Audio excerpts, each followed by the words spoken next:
Sejak kapan nih Pak Rian? Bo, saya panggil aja Bo ya. Boleh. Bo, sejak kapan ini? Kita baru buka tahun ini. Tahun ini? Iya. Bulan awal Maret. Ya. Kebetulan kan lagi booming-boomingnya, lagi viral-viralnya. Jadi ya saya coba buat. Oh gitu, awal Maret. Tetapi sudah 2 tahun belakang ini. Viralnya sudah 2 tahun belakang seperti di Jakarta, Bandung, Jogja.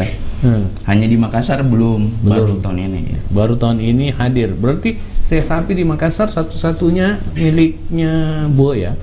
Oh, bukan, ada juga. Ada kompetitor lain. Oh iya. Bulan Maret kena pandemik ya? Waktu pandemik? Ya, PSBB. Iya, pasti kena lah, Pak. Hanya ya sejauh ini aman-aman lah. Aman-aman. Ya. Sampai nggak mengganggu lutut ya? Ya. Terus berapa Anda memproduksinya setiap hari? Setiap hari biasanya minimal 10 kilo. Minimal 10 kilo ya buatnya. 10 kilo. Biasa lebih, kadang juga biasa kurang. Itu diapain? Diasapin? Diasap di oven di. Terus? Jadi dagingnya dimarinasi dulu. Selesai dimarinasi, saya masukin ke oven. Apa itu marinasi, Mas? Marinasi dibumbui.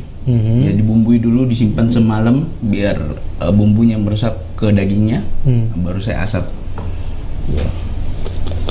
Pemirsa, kayak anak kecil ini yang dimakan, ya, dipeliharanya sehari sebelumnya diperlakukan, ditaruh bumbu, kemudian besoknya dimasukin di oven untuk diasapi. Itu kenapa? Apanya, Pak? Kenapa harus dikasih 1 malam sebelumnya? Oh ya, biar bumbunya lebih terasa. Kalau cuman sebentar, saya pernah coba, cuman sebentar kurang ini dia. Kurang terasa ya? Iya, kurang terasa juga.